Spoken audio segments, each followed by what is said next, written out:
Hello दोस्तों, मैं doctor Sangeeta Khandelwal आज आपको दांतों को हिलने से रोकने के 5 आसान घरेलू उपाय बताऊंगी। वीडियो को अंत तक जरूर देखें क्योंकि अंत में मैं एक ऐसी बात बताऊंगी जो लोग समझते नहीं हैं और गलती करते हैं और ये घरेलू उपाय को महीनों तक करते रहते हैं और फिर भी उनके दांत कमजोर ही रहते हैं। पहला है, गुनगुने पानी में आप नमक डाल के कुल्ला करें। 2-3 मिनट तक गुनगुने पानी में नमक डालकर कुल्ला करते रहें। रोज सुबह और शाम 2 बार करें। आप गर्म पानी से हमारे मसूड़ों की सूजन कम होगी तो मसूड़े टाइट होंगे। नमक से हमारे बैक्टीरिया की ग्रोथ कम होगी तो हमारे मसूड़े स्वस्थ रहेंगे। दूसरा उपाय है सही तरीके से ब्रश करना। कई लोग इतना तेजी से ब्रश करते हैं और सोचते हैं कि जितना तेजी से हम ब्रश करेंगे उतने ही हमारे दांत साफ सुथरे रहेंगे, लेकिन तेजी से ब्रश करने से उल्टा असर होता है। तेजी से ब्रश करने से जोर से रगड़ के जो ब्रश करते हैं उससे होता ये है कि आपकी इनेमल घिस जाती है और आपके मसूड़े नीचे आ जाते हैं, जिसे हम जिंजाइवल रिसेशन कहते हैं। हमें ऐसा नहीं करना है। हमें सॉफ्ट टू मीडियम ब्रश लेना है और हल्के हाथों से मसूड़ों और दांतों पे ब्रश करना है।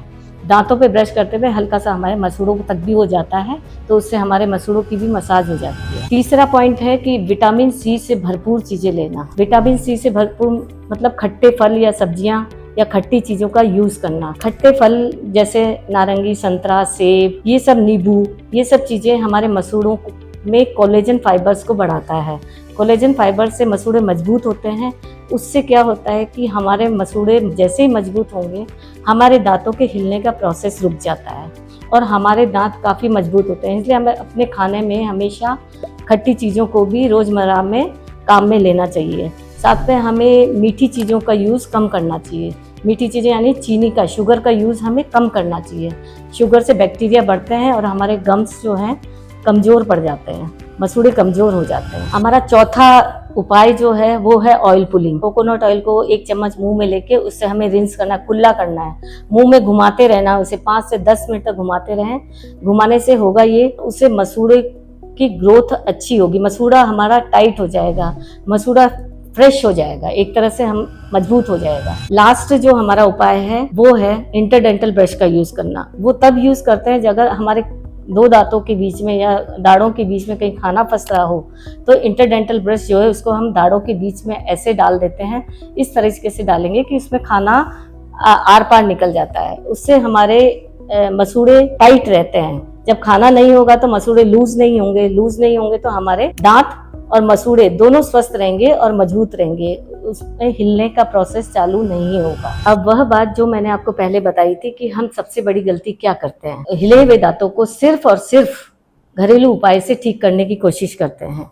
लेकिन अगर हमारे टार्टर इतना जमा हो गया है कि हमारी हड्डी को नुकसान पहुंचा रहा है और हड्डी गल रही है और हमारे दांत हिल रहे हैं, हड्डी को वो गला रहा है, टार्टर जो है हड्डी को चारों तरफ से गला रहा है और हमारे दांत कमजोर पड़ रहे हैं, उस समय हमें डेंटिस्ट की भी सलाह जरूरी है। डेंटिस्ट को दिखाने से हमें सपोर्ट मिलता है। डेंटिस्ट को दिखाएंगे तो वो या तो स्केलिंग के लिए बोलेगा या फिर आपकी डीप क्लीनिंग करेगा। हम जो ये घरेलू उपाय बताते हैं या जो बताया है हमने, इसे अगर स्केलिंग की बात करें तो हमें और ज्यादा सपोर्ट मिलेगा दांत और मसूड़ों को स्वस्थ रखने में। इसके बाद करने से ही हमें सबसे ज्यादा फायदा होगा। और इसीलिए अगर आपका ज्यादा ही प्रॉब्लम हो गई है तो पहले हमें एक बार डेंटिस्ट को दिखाना जरूरी है और उसके बाद आप ये हमारे जो घरेलू उपाय हैं, जो मैंने 5 उपाय बताए हैं, इनमें से अगर आप 1 या 2 उपाय भी करते हैं तो ये आपके दांत और मसूड़ों को स्वस्थ रखने में सहायक होंगे और आपके दांत को हिलने नहीं देंगे।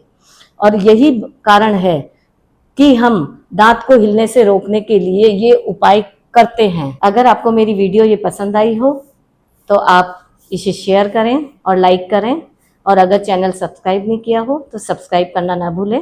धन्यवाद।